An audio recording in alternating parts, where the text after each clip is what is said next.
एक बार क्षीर सागर में शेषनाग की शैया पर भगवान विष्णु और देवी लक्ष्मी विराजमान थे। उसी क्षण आकाश मार्ग से विनता पुत्र गरुड़ वहां आ पहुंचे।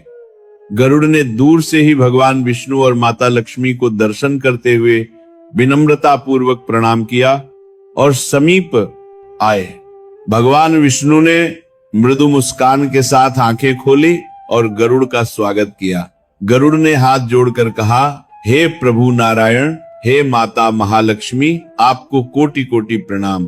भगवान विष्णु ने प्रेम पूर्वक गरुड़ से पूछा, हे गरुड़, तुम्हारा स्वागत है। तुम्हारे चेहरे पर शंका दिखाई पड़ रही है, बताओ तुम्हारी निराशा का क्या कारण है। गरुड़ उत्सुकता पूर्ण स्वर में बोला, हे प्रभु, मैं अभी अभी पृथ्वी लोक का भ्रमण करके लौटा हूँ।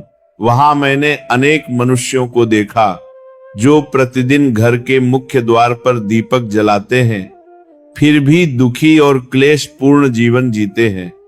वे मनुष्य प्रतिदिन पूजा पाठ करते, फिर भी उनके दुख दूर क्यों नहीं होते? उनके दुखी रहने का क्या कारण है? कुछ क्षण रुककर गरुड़ ने दूसरी जिज्ञासा प्रकट की, हे प्रभु, कृपया मुझे ये बताइए कि मुख्य द्वार दीपक जलाने की सर्वोत्तम विधि क्या है।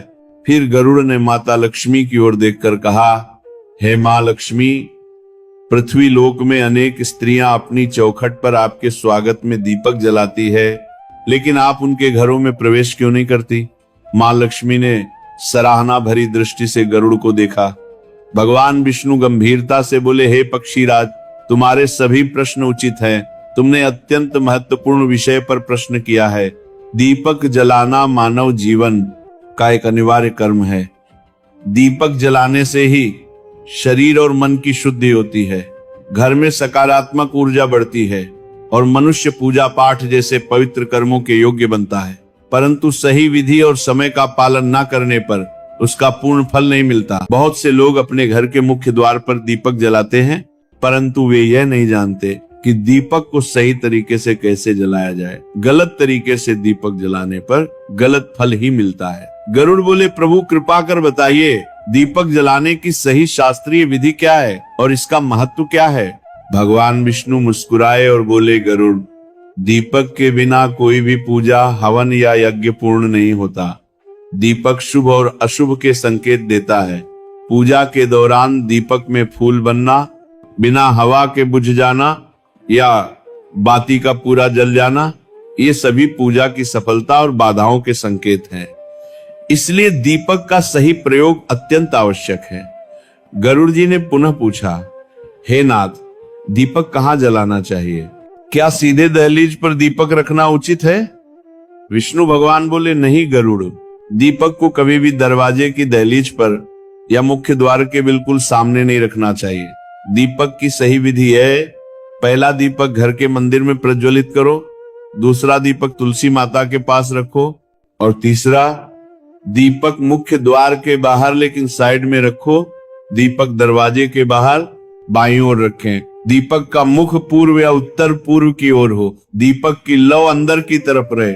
इस तीसरे दीपक को रखते समय यह चौपाई अवश्य बोलो, भूत पिशाच निकट नहीं आवे, महावीर जब नाम सुनावे। दीपक को पहले पूरे घर में घुमाकर नकारात्मकता दूर करो और फिर उसे द्वार पर स्थापित करो।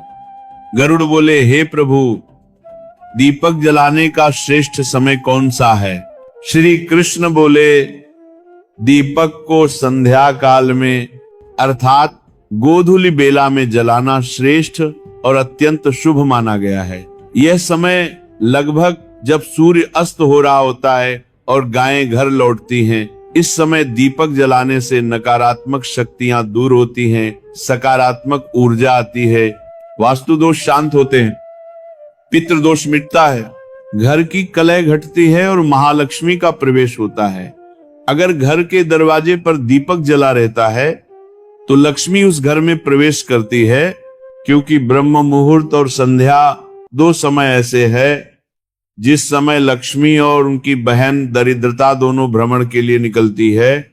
अगर किसी घर के मुख्य द्वार पर दीपक जला होता है तो लक्ष्मी खुश होकर अंदर घर में प्रवेश करती है, लेकिन संध्या के समय अगर मुख्य द्वार पर दीपक नहीं जला होता तो लक्ष्मी का अपमान मानकर वो वहां प्रवेश नहीं करती। तब दरिद्रता प्रवेश करती है। अपने साथ दोहक रोग और तंगी लेकर उस घर में विराजमान हो जाती है। शास्त्रों के अनुसार जिस घर के मुख्य द्वार पर संध्या के समय दीपक जलता है वहां लक्ष्मी प्रवेश करती है, और जहां दीपक नहीं होता वहां दरिद्रता का वास होता है। गरुड़ ने पूछा, हे प्रभु, कितने दीपक प्रतिदिन जलाने चाहिए? विष्णु भगवान बोले, गरुड़ प्रतिदिन 3 दीपक अवश्य जलाओ, पहला घर के मंदिर में, दूसरा तुलसी जी के पास और तीसरा मुख्य द्वार के बाहर। ये तीनों दीपक घर की सभी प्रकार की बाधाएं, नकारात्मकता और कलह को शांत करते हैं।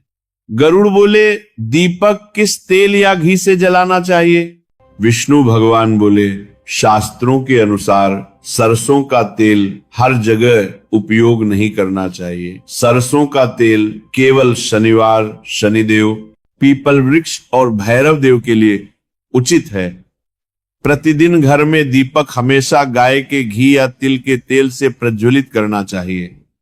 यदि शुद्ध गाय का घी न मिले तो उपलब्ध शुद्ध घी या तिल का तेल सर्वोत्तम है। गरुड़ ने पूछा, हे नाथ, क्या दीपक को जमीन पर रखना ठीक है? विष्णु भगवान ने कहा, नहीं गरुड़, दीपक को कभी भी सीधे भूमि पर नहीं रखना चाहिए। दीपक के नीचे अखंडित चावल या पुष्प अवश्य रखने चाहिए। टूटे हुए चावल का प्रयोग दरिद्रता लाता है। गरुड़ ने पुनः पूछा, हे प्रभु, दीपक जलाते समय कौन सा मंत्र उच्चारित करना चाहिए? विष्णु भगवान मुस्कुराते हुए बोले, यदि संभव हो तो यह दीप मंत्र पढ़ो। शुभम करोति कल्याणम आरोग्यं धन संपदा शत्रु बुद्धि विनाशाय दीप ज्योतिर्नमोस्तुते।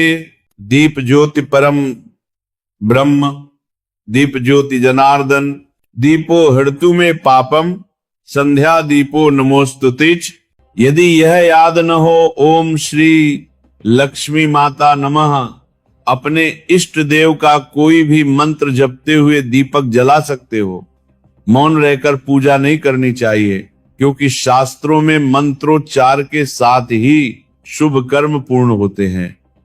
गरुड़ ने पूछा, हे प्रभु, शनिवार को दीपक में क्या विशेष करना चाहिए? विष्णु भगवान बोले, शनिवार के दिन दीपक में 1 जोड़ा लौंग और 1 चुटकी काले तिल अवश्य डालो और उसे मुख्य द्वार के साइड में रखो। इससे समस्त बाधाएं दूर होंगी, नजर दोष समाप्त होगा, घर की सुरक्षा बढ़ेगी और जीवन में बरकत आने लगेगी। अंत में विष्णु भगवान बोले, गरुड़, जो मनुष्य इन विधियों का पालन करता है उसके घर में न तंत्र मंत्र चलता है, न नकारात्मकता रहती है, न रोग, न दरिद्रता। महालक्ष्मी स्वयं ऐसे घर में स्थायी वास करती हैं और उस परिवार को धन, स्वास्थ्य और शांति प्रदान करती हैं। लक्ष्मी माता ने मुस्कुराते हुए गरुड़ से कहा, गरुड़, अब तुम्हारी जिज्ञासा शांत हुई और पता चला कि क्यों सही विधि से दीपक न जलाने के कारण पृथ्वी पर लोग दुखी है। शास्त्र इसीलिए लिखे गए ताकि सभी सही नियम और विधि से कार्य करें, लेकिन कलयुग में लोग न नियमों का पालन करते हैं और न ही सही विधि जानते हैं। यही उनके दुखों का कारण बनता है। गरुड़ नतमस्तक होकर बोले, प्रभु, हे मां लक्ष्मी, आपने संसार के कल्याण हेतु बहुत अच्छा मार्गदर्शन किया। मैं इस ज्ञान को जन जन तक पहुंचाऊंगा। और गरुड़ ने प्रणाम करके अपनी उड़ान भरी। जो भी सही नियम ये दीपक जलाते हैं वहां लक्ष्मी की कृपा अवश्य ही होती है। शेष चर्चा आगे।